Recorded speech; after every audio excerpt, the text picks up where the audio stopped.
ଆଗାମୀ 24 ଘଣ୍ଟା ମଧ୍ୟରେ ଝଡ଼ ବଜ୍ରପାତ ଓ ପବନର ସମ୍ଭାବନା ନେଇ 4 ଜିଲ୍ଲାକୁ ୟେଲୋ ୱାର୍ଣ୍ଣିଂ। ଆଜିର ସମ୍ପୂର୍ଣ୍ଣ ପାଣିପାଗ ଅପଡେଟ୍। ଆଜି ସକାଳଠାରୁ 23 ତାରିଖ ସକାଳ ଏବଂ 26 ତାରିଖ ସକାଳଠାରୁ 29 ତାରିଖ ସକାଳ ସୁଦ୍ଧା ଝଡ଼ ବଜ୍ରପାତ ଏବଂ ପବନର ସମ୍ଭାବନା ନେଇ ରାଜ୍ୟରେ କେତେକ ଜିଲ୍ଲାକୁ ଚେତାବନୀ ଜାରି କରିଛି ପାଣିପାଗ ବିଭାଗ। ଆଗାମୀ 24 ଘଣ୍ଟା ମଧ୍ୟରେ ଝଡ଼ ବଜ୍ରପାତ ଏବଂ ପବନର ସମ୍ଭାବନା ନେଇ 4 ଜିଲ୍ଲା ମୟୂରଭଞ୍ଜ, ବାଲେଶ୍ୱର, କୋରାପୁଟ, ମାଲକାନଗିରିକୁ ୟେଲୋ ୱାର୍ଣ୍ଣିଂ ଜାରି ହୋଇଛି। ଏହିସବୁ ଜିଲ୍ଲାରେ ପବନର ବେଗ ଘଣ୍ଟା ପ୍ରତି 30ରୁ 40 କିଲୋମିଟର ରହିପାରେ।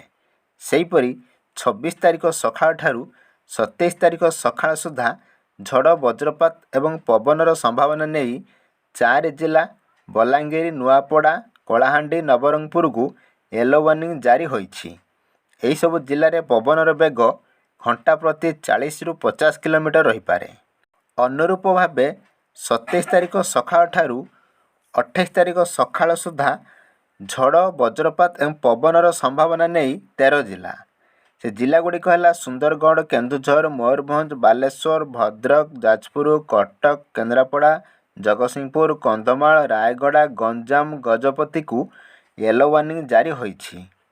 ଏହିସବୁ ଜିଲ୍ଲାରେ ପବନର ବେଗ ଘଣ୍ଟା ପ୍ରତି 40ରୁ 50 କିଲୋମିଟର ରହିପାରେ। ଏହା ବ୍ୟତୀତ 28 ତାରିଖ ସକାଳଠାରୁ 29 ତାରିଖ ସକାଳ ସୁଦ୍ଧା ଝଡ଼ ବଜ୍ରପାତ ଏବଂ ପବନର ସମ୍ଭାବନା ନେଇ 4 ଜିଲ୍ଲା ମୟୂରଭଞ୍ଜ, ରାୟଗଡ଼ା, ଗଜପତି, କୋରାପୁଟକୁ ୟେଲୋ ୱାର୍ଣ୍ଣିଂ ଜାରି ହୋଇଛି। ଏହିସବୁ ଜିଲ୍ଲାରେ ପବନର ବେଗ ଘଣ୍ଟା ପ୍ରତି 30ରୁ 40 କିଲୋମିଟର ରହିପାରେ।